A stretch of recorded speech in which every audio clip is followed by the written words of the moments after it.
Eu quero agradecer essa oportunidade de estar dando início a este nosso encontro, a esse congresso. E claro que o tema que está sendo proposto nessa noite é bastante desafiador. Eu creio que teria aí gente muito mais competente ou experiente para poder desenvolver essa temática, mas eu tive a ousadia de acolher, dada a insistência do convite, e espero aqui, pelo menos, oferecer uma contribuição, ainda que modesta, para a grande introdução que a gente faz aqui nesse momento, isso é, para o encontro, né, oferecer uma contribuição, ainda que pequena, ainda que modesta, para esse grande encontro, na verdade, que vai ter aí outros temas que, com certeza, irão enriquecer muito mais. Eu creio que hoje serviria apenas de estímulo, espero que sirva de aperitivo, podemos dizer, para as iguarias, né, que vêm depois. Mas amanhã, certamente, terão ocasião para não só retomar aspectos que nessa noite eu poderei mencionar, mas espero que também poderão desenvolver melhor tudo isso. Eu vou me orientar um pouco por um texto que eu fiz aqui mais ou menos, também para não me prolongar além do normal. Eu recebi a recomendação apenas de introduzir, de oferecer alguns elementos que possam depois serem melhor desenvolvidos ou, se necessário, retomados, para não cansar ninguém, sobretudo os que vieram de fora, certamente já vêm com o cansaço da viagem, embora a alegria de estar juntos possa ser maior e compensar qualquer sacrifício. Então, o nosso tema acaba de ser apresentado há pouco, a revelação e a antropologia a respeito do sexo, esse foi o título que colocaram, ou então visão bíblica da sexualidade. Eu preferia mais falar de revelação e antropologia a respeito da sexualidade, ou então a visão bíblica da sexualidade. Vejam bem, a compreensão e a vivência da sexualidade, que é claro que aqui especificamente a sexualidade conjugal, dependem muito da visão antropológica que se tem. A concepção antropológica, isso é a nossa visão de pessoa humana, condiciona em grande parte a moral. Isso é aquilo que nós queremos propor, aquilo que nós queremos vivenciar como moral, depende muito desta referência antropológica. Por isso, a importância desse tema no início. Isto é, em si mesmo, esse tema é fundamental, serve de fundamento. Isso é, o referencial antropológico, em grande parte, condiciona aquilo que nós propomos no campo do agir moral, no campo matrimonial, no campo da vida familiar. Na compreensão da pessoa humana,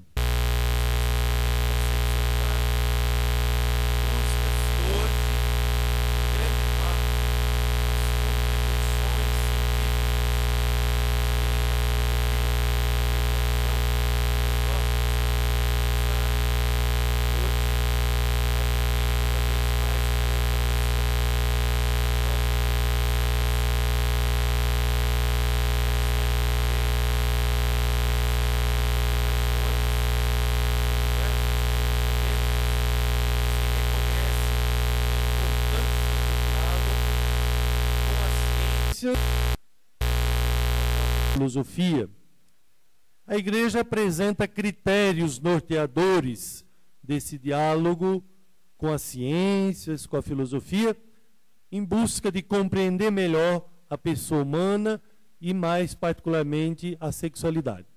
Porém, não é esse o tema desta nossa reflexão, não é esse o tema específico. Isso ficará, naturalmente, para uma outra ocasião. Seria interessante desenvolver isso específico desse momento.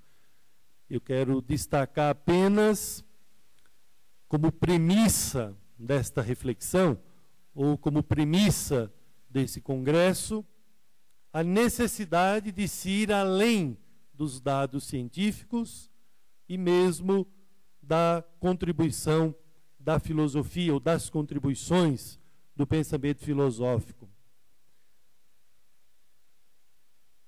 Nós temos necessidade de compreender a pessoa humana e, de modo particular, essa temática da sexualidade à luz da Sagrada Escritura.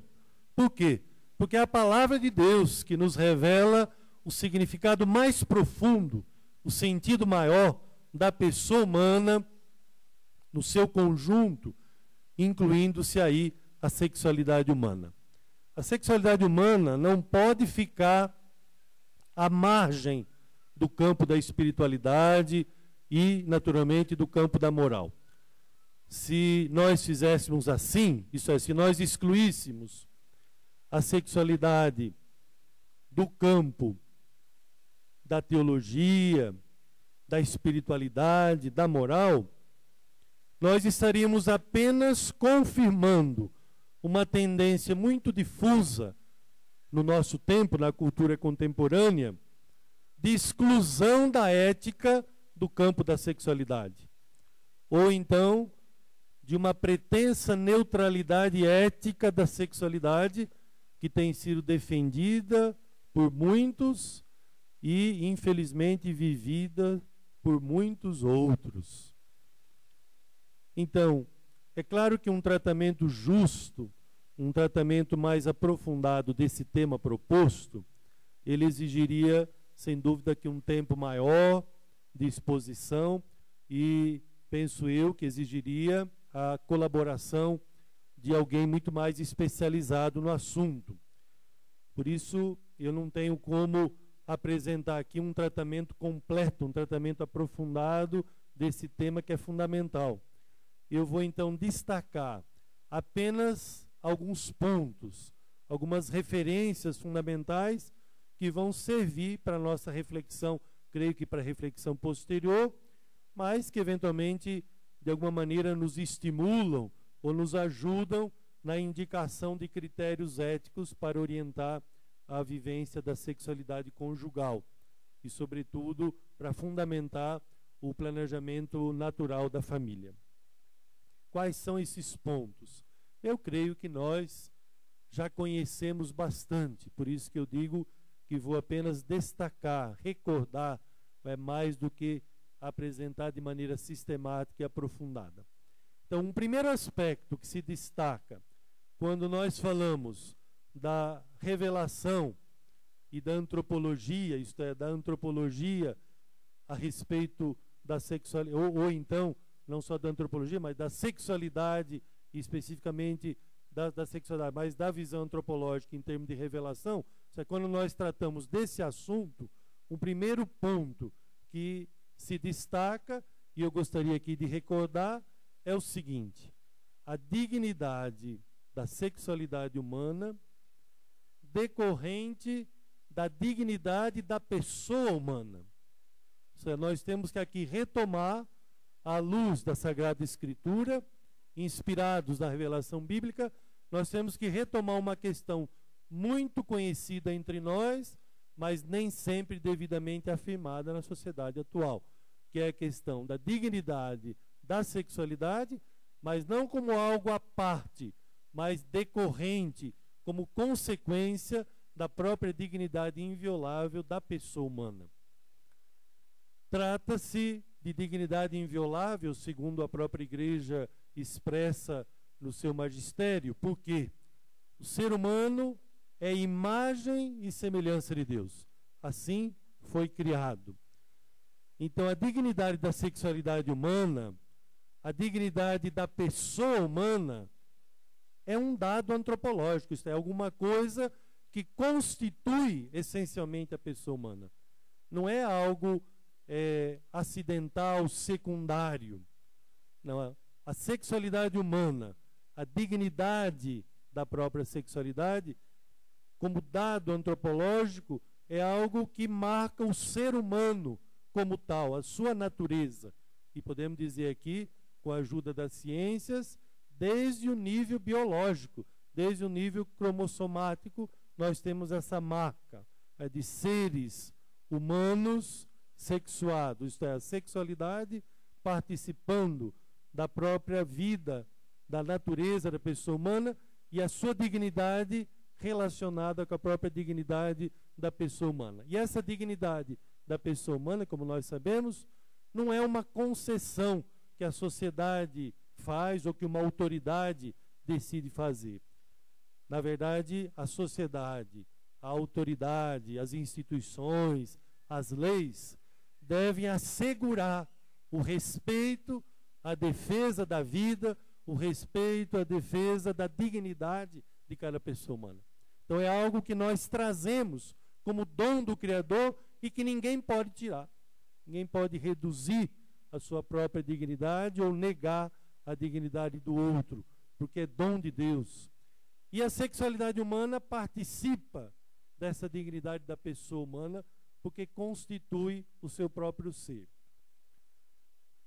Na verdade, ao falar de sexualidade, nós estamos falando de uma dimensão da pessoa humana, de uma dimensão do ser, que deve ser compreendida e integrada numa visão integral. Quer dizer, não dá para separar, não dá para reduzir. Isto é, a sexualidade não é a única dimensão, nem a mais importante, mas também não pode ser menosprezada ou descuidada.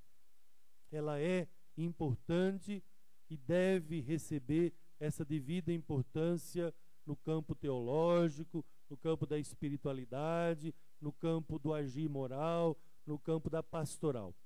Nós corremos riscos muito grandes de reducionismos. A pessoa humana hoje pode ser facilmente reduzida. Na história, sempre aconteceram reducionismos que nós chamamos de antropológicos. No passado, por exemplo, nós tivemos aí fortemente o que se chamou de dualismo antropológico de matriz grega, com a desvalorização da corporeidade, com a desvalorização da sexualidade. Agora, hoje nós estamos caindo no outro lado. Hoje há, na verdade, uma sobrevalorização, uma espécie de absolutização da sexualidade, reduzida primeiramente à genitalidade, mas independente disso, a pessoa humana acaba reduzida a essa dimensão. O seu ser, o seu sentir, o seu agir acaba sendo em grande parte direcionado pela própria sexualidade, vivida sem referências éticas, né? Ou muitas vezes à margem da própria espiritualidade cristã. Do jeito que está aí, os reducionismos que estão por aí, de alguma maneira eles sempre vão mutilar, sempre vão desfigurar a pessoa humana, sempre vão empobrecer a pessoa humana. Por exemplo, a tendência de reduzir a pessoa humana à dimensão intelectual. Então, o que conta são os estudos, é o saber científico, é o conhecimento intelectual. Para outros é a técnica, a tecnologia, que define em grande parte o próprio homem. Para outros é a política ou o social, a pessoa acaba reduzida a isso. Para outros é simplesmente a dimensão afetiva. Para outros ainda, a sexualidade é o que determina, é o que acaba, na verdade, pesando, valendo, direcionando a própria vida. Tudo isso são reducionismos. Quando nós falamos que a sexualidade, a partir da Sagrada Escritura, é um dado que constitui, isso é, que integra a natureza da pessoa humana criada por Deus, imagem e semelhança de Deus, nós não estamos dizendo que é a única expressão, que é a única dimensão, que só ela vale. Então, nós estamos dizendo que ela é importante, é dom do Criador, participa dessa bondade da criação. Por isso que nós precisamos muito, há uma necessidade muito grande hoje, da visão antropológica bíblica. Essa visão antropológica que você encontra desde as páginas do Gênesis, nós chamamos muitas vezes de visão antropológica semítica ou bíblica, que destaca a unidade do ser humano.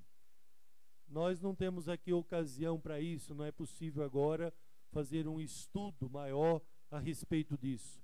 Mas seria muito interessante ter presente a terminologia bíblica a respeito do próprio ser humano. O vocabulário antropológico utilizado seja pelo Antigo, seja pelo Novo Testamento.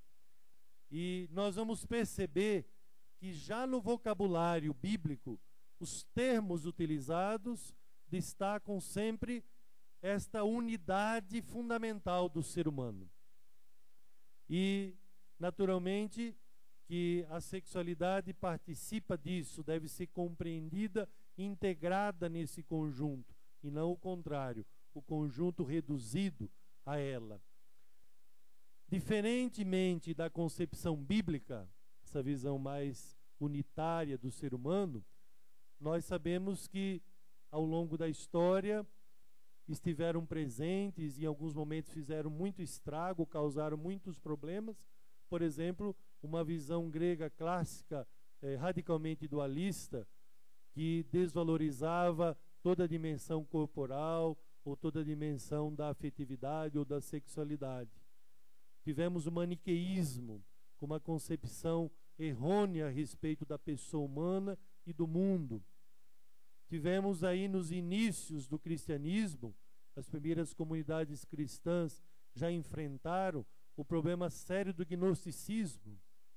Quer dizer, a igreja sempre condenou como heréticos esses grupos, essas tendências que se inspiravam nesse modo equivocado de compreender a pessoa humana, nessa concepção antropológica que não serve para fundamentar aquilo que a palavra de Deus nos transmite na Sagrada Escritura. Por exemplo, ainda hoje nós corremos o risco de uma compreensão equivocada do próprio apóstolo Paulo. E se essa concepção não for adequada, nós não vamos saber valorizar devidamente e integrar na pessoa humana, no campo da teologia e da espiritualidade, por exemplo, a sexualidade, ou toda a dimensão corporal, podemos chamar assim. Em Paulo, sobretudo na carta aos Gálatas e na carta aos Romanos, aparece claramente uma contraposição que não é, na concepção grega clássica, pura e simplesmente uma oposição entre corpo e alma, mas entre a vida na carne e a vida no espírito, que é muito mais do que a contraposição grega entre dois compartimentos. Não são dois compartimentos, na verdade, são dois estilos de vida. A vida na carne contraposta à vida do espírito. Claro que tudo isso tem a ver com afetividade, com sexualidade, mas é muito mais do que simplesmente tentar fazer uma contraposição entre dois termos que eram conhecidos. Se fôssemos aqui retomar um pouquinho o vocabulário grego, não é uma simples contraposição entre soma e psique, entre corpo e alma, mas entre sarx e pneuma. Isto é, nós temos a ver com carne e espírito, que é muito mais do que simplesmente contrapor esses dois termos. Isso é muito importante. Nós estamos falando aqui que a concepção antropológica bíblica condiciona a visão que se tem de sexualidade, mais do que isso, a vivência da sexualidade e particularmente a sexualidade conjugal, com tudo aquilo que ela representa. Mas esse ponto merecia uma abordagem justa da questão, exigiria muito mais tempo aqui para poder analisar os termos bíblicos que se utilizam, seja na língua hebraica, seja na língua grega, isto é, o Antigo e o Novo Testamento. Mas nós procuramos, com a Bíblia, fundamentar a nossa vivência espiritual e ética da própria sexualidade. Por isso é que nos detemos nesse tipo de assunto. Não é um tema que interesse apenas a especialistas. É claro que especialistas no assunto irão se debruçar de maneira mais aprofundada sobre esses detalhes que eu acenei há pouco. Mas, pelo menos para nós que estamos buscando critérios orientadores ou fundantes do planejamento natural da família, claro que essa temática tem uma incidência muito grande, porque dependendo desse ponto de partida, não daria nem mesmo para pensar no que vem pela frente, ou se der para pensar, seria de uma maneira atrapalhada, sem ter devidamente a visão bíblica da pessoa humana e desse ponto em especial, dessa dimensão em especial. Um outro aspecto ainda desse primeiro grande ponto que eu estou trabalhando, que é a dignidade da sexualidade humana ligada à dignidade da pessoa humana, nós temos aqui, além da unidade, um outro ponto importante a considerar é o que nós chamamos o dinamismo da pessoa humana. A sexualidade participa desse dinamismo, que é dom do Criador. Nós não nascemos prontos, acabados. O Criador nos deu tanta potencialidade que nós vamos desenvolvendo ao longo da vida. Nós recebemos um processo tão intenso, tão belo, um dinamismo rumo ao amadurecimento. Isso é um processo constante de desenvolvimento, de crescimento. Nós podemos, pelo dom que o Criador nos deu na própria natureza, mas sobretudo pela graça de Deus, nós podemos cada vez crescer mais, cada vez ser mais e melhores do que nós somos hoje. Claro que o passado, as experiências traumáticas que nós vivemos, podem condicionar, pode até mesmo influenciar mesmo a nossa vida, a nossa vivência afetiva sexual. Mas ordinariamente não impedem o processo de crescimento, o processo de amadurecimento de cada pessoa humana, incluindo o processo de amadurecimento ou de crescimento no campo da sexualidade. Isso é para que a gente sempre procure ter essa visão esperançosa, mas ao mesmo tempo responsável diante do futuro. Saber que a cada dia que Deus nos concede, nós podemos ser mais e melhores nas diversas dimensões da vida, porque isso é graça de Deus, mas é dom do próprio Criador. É o Criador que nos dotou como pessoa humana desse dinamismo, de crescer cada vez mais rumo à plenitude da vida, que em última análise se encontra nele, não é? E claro que na vida eterna. Um segundo ponto que eu colocaria agora de maneira mais específica, mas que está ligado ao que vem antes, é a sexualidade como dom do Criador. Ao contrário da visão maniqueísta, que dividia, não é, o ser humano em dois e atribuía a uma espécie de Deus bom a parte espiritual e de um outro Deus mau, não é? Atribuiria aí um princípio mau, tudo aquilo que nós trazemos como a sexualidade, a corporeidade. Quer dizer, ao contrário dessa visão maniqueísta, que a igreja condenou desde os seus inícios, a Bíblia afirma, em primeiro lugar, o que se afirma é a bondade da criação, a bondade da obra do Criador, e é claro que nós incluímos aqui a bondade da sexualidade humana. Ela vem de Deus, não do diabo. Diz a Bíblia claramente, Deus viu que era bom. Quando cria o homem e a mulher, Deus viu que tudo era muito bom, com a presença do homem, da mulher. Então Deus é que nos criou assim. Esse é o primeiro ponto de partida. Esse é um elemento fundamental para que a gente possa ter uma visão positiva, sem cair nos extremos que estão por aí a respeito da sexualidade. Um terceiro ponto, eu vou aqui sendo um pouquinho mais breve por causa do horário que vai passando. Um terceiro ponto é a dignidade da, vamos chamar assim, da procriação, ou a relação entre a sexualidade e a fecundidade. Ou seja, que a dignidade da sexualidade, mas ligada à fecundidade. No relato bíblico da criação se destaca bastante essa relação entre sexualidade e fecundidade. Ao longo da história também foi bastante destacada esta relação, que é fundamental para a temática que nós vamos desenvolver depois nesses dias. Os filhos são frutos do relacionamento que une o homem e a mulher, eles constituem dom do Criador, sinais da bênção de Deus. Lembre-se do texto do Gênesis. Deus os abençoou e disse: sede fecundos, multiplicai-vos, enchei a terra. Então é bênção de Deus. A fecundidade, a geração da vida, a geração dos filhos, deve ser acolhida como graça, como bênção de Deus.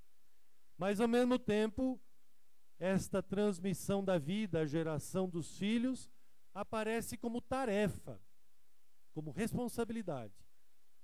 Nós temos aí os verbos no indicativo, as expressões sede fecundos, multiplicai-vos.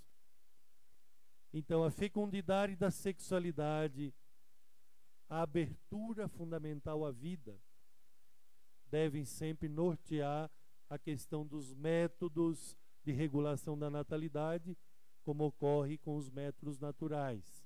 Então, isso aqui é muito importante. Lá na Bíblia nós encontramos essa relação essencial entre sexualidade e fecundidade. E ela deve ser respeitada, valorizada, preservada naquilo que nós propomos no campo do planejamento da família. Um outro aspecto muito importante que completa esse, um quarto ponto, a sexualidade como expressão de amor e de união entre o homem e a mulher. Enquanto na primeira narrativa da criação destaca-se a fecundidade da sexualidade, isso é o valor da procriação, no segundo relato da criação, nós encontramos destacada a unidade, a comunhão que une homem e mulher. Aí se encontram essas expressões que certamente nós vamos nos recordar muito bem. Diz assim o Gênesis: não é bom que o homem esteja só. Vou fazer-lhe uma auxiliar que lhe corresponda. O homem deixará seu pai e sua mãe e se unirá à sua mulher, e eles se tornarão uma só carne.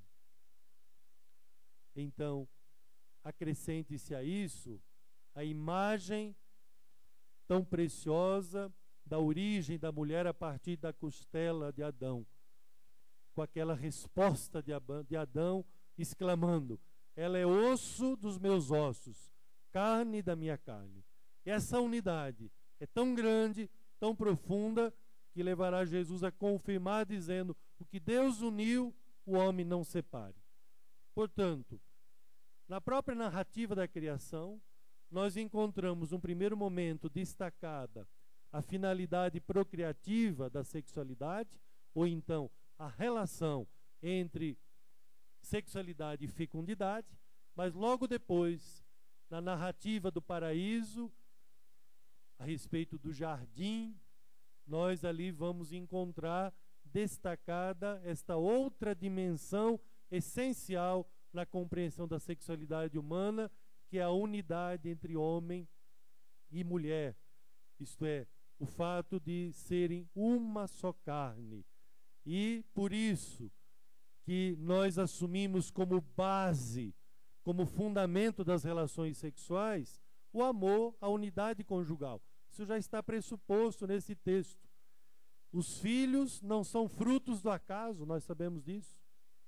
São frutos da bênção de Deus, são sinais da bênção de Deus, mas são frutos da bênção de Deus através dessa unidade, desse amor fiel que une homem e mulher. Isso são frutos do amor do casal, são frutos da totalidade da entrega no contexto matrimonial. Então, por isso que é tão importante essa insistência, essa ênfase que a nossa igreja sempre faz a respeito da geração dos filhos no matrimônio, tendo como fundamento a unidade conjugal, a unidade matrimonial entre o homem e a mulher, porque assim foi querido por Deus desde a criação. Esse é o desígnio do Criador que Jesus Cristo veio confirmar pela sua palavra e que a igreja procura anunciar nos dias de hoje. Um outro ponto é a igualdade fundamental em termos de dignidade. Isto é, a comum dignidade entre homem e mulher. Veja que o texto bíblico diz que Deus criou a sua imagem e semelhança, o homem e a mulher. Deus os fez homem e mulher, quando fala da criação, a imagem e semelhança de Deus. Por isso, a dignidade, seja da pessoa humana o homem, seja da pessoa humana a mulher. E, sem dúvida, que o próprio simbolismo da criação da mulher a partir da costela, a reação de Adão, que nós acabamos de recordar agora há pouco, destaca bastante esta igualdade fundamental, essa comum dignidade entre homem e mulher. Até mesmo a terminologia hebraica que é utilizada, dá para sentir melhor isso. Quando se fala de homem e mulher ali no texto da criação, nesta segunda narrativa, se utiliza os termos ish e isha, né? Isto é uma proximidade muito grande. Na língua portuguesa, a palavra homem e a palavra mulher tem uma sonoridade que distancia mais. Da língua hebraica, uma proximidade até mesmo sonora, quando se refere a que Deus criou a mulher a partir do próprio Adão, da própria costela. Isto é, vai se falar dessa unidade entre os dois, na linha também de dignidade comum. Nós, pelo menos, sempre encontramos nesse texto uma das referências para se afirmar a dignidade fundamental, a comum dignidade entre o homem e a mulher. E por que isso é tão importante? Quando se fala, por exemplo, de planejamento natural da família, é de responsabilidade comum. É comum a responsabilidade do casal, né? Isso é, o marido e a mulher participam de maneira corresponsável nessa transmissão da vida. Ora, se alguém não entender a pessoa humana, o casal, nessa perspectiva bíblica, talvez não vá conseguir fundamentar essa comum responsabilidade que deve ser compartilhada aí pelo casal quando se trata do planejamento natural da própria família. Um outro ponto que nós temos que dar bastante atenção para completar a reflexão que até agora foi feita e que está também fundamentado na Bíblia, especialmente lá nas primeiras páginas do relato da criação, é o que eu chamaria aqui de ambiguidade da sexualidade humana. Vejam bem, a grandeza, mas também a fragilidade da pessoa humana se refletem no campo da sexualidade. O homem é formado do pó da terra, mas com o sopro do Criador ele torna-se ser vivente. Mas nós trazemos essa fragilidade representada pelo pó da terra. E mais do que isso, a Sagrada Escritura fala do pecado de Adão e Eva, do pecado do homem e da mulher criados por Deus, pecado representado pelo comer da árvore do conhecimento do bem e do mal, o que vai acabar corrompendo a natureza e o agir da pessoa humana. Nós insistimos num primeiro momento, nesse primeiro dado bíblico, a respeito da dignidade da pessoa humana, da dignidade da sexualidade como dom do Criador. Mas não podemos ser ingênuos. Nós temos que completar isto com a própria visão bíblica a respeito do homem, a respeito da sexualidade. Vejam bem, a teologia da criação se completa com a teologia da redenção, com a salvação em Cristo. Senão a gente cai numa espécie de pelagianismo, uma das heresias que marcou os primeiros séculos da história da igreja, em que se achava que tudo era naturalmente tão bom que não precisava da graça, que não precisava da redenção em Cristo. Hoje há risco de neopelagianismo se a gente vai apenas se apoiar numa espécie de teologia da criação, mas sem considerar, sem completar tudo isso, eu chamaria aqui como uma teologia da redenção. A sexualidade não fica excluída da redenção. É o homem todo que é redimido. É a pessoa humana como um todo que necessita de redenção. Pessoa humana sexuada, o homem e a mulher, isto é, no campo da sexualidade, há necessidade da graça. O pecado e a graça acontecem também nos campos da sexualidade, da corporeidade, da afetividade. Quer dizer, sexualidade não é o reino do pecado, como muitas vezes se apresentou na história. Mas também não pode ser considerado ingenuamente uma espécie de reino da graça, onde não acontece mais o pecado. O egoísmo se faz presente no campo da sexualidade. Infelizmente, nós passamos de uma concepção em que o pecado de Adão e Eva era um pecado sexual para uma visão de que não há pecado no campo da sexualidade, que não há pecado sexual. Com isso, nós também não respeitamos a perspectiva bíblica a respeito do ser humano e da sexualidade. Nós partimos do dom e permanece o dom, a graça. Mas nós temos necessidade da graça, da redenção, justamente porque nós estamos marcados pelo pecado e sem a graça de Deus, sem a redenção em Cristo, nós infelizmente não conseguimos vivenciar de maneira justa, segundo o desígnio do Criador, toda essa riqueza que Ele mesmo nos concede. Por último, nós vamos aqui concluindo. Eu queria concluir brevemente, porque o tempo não vai permitir maiores considerações, a necessidade de orientar eticamente a vivência da sexualidade. Quer dizer, como consequência do que nós estamos refletindo, nós temos necessidade de espiritualidade, de ética para a vivência da sexualidade humana, para a vivência da sexualidade conjugal. Nós precisamos de critérios que transcendem a pessoa, mas que possam ser acolhidos e vividos pelas pessoas. Nós não podemos comer da árvore do conhecimento do bem e do mal. Quando nós fazemos isso, nós estamos decidindo por conta própria, sem Deus, aquilo que é bom, aquilo que é mal. Nós estamos dizendo a Deus: o Senhor fique com a sua sabedoria, o Senhor fique com os seus critérios de bem e de mal, que eu vou fazer a minha vida do meu jeito.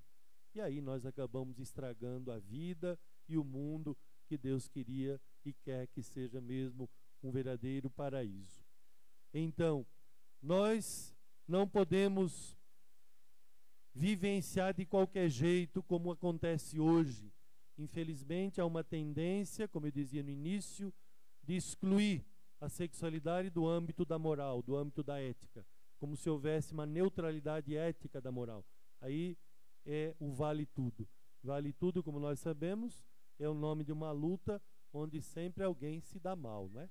E isso, infelizmente, também ocorre quando no campo da sexualidade, seja na vida pessoal, seja na vida do casal, as pessoas vão comendo da árvore do conhecimento do bem e do mal. Isso é, vão decidindo por conta própria o que vale, o que não vale, não importa o que Deus diga, não importa o que a igreja diga. Então nós temos necessidade de orientar eticamente a vivência da sexualidade, porque nós vivemos hoje com o risco de errar nas nossas decisões, do pecado acabar não só acontecendo, mas se instalando no coração e na vida das pessoas.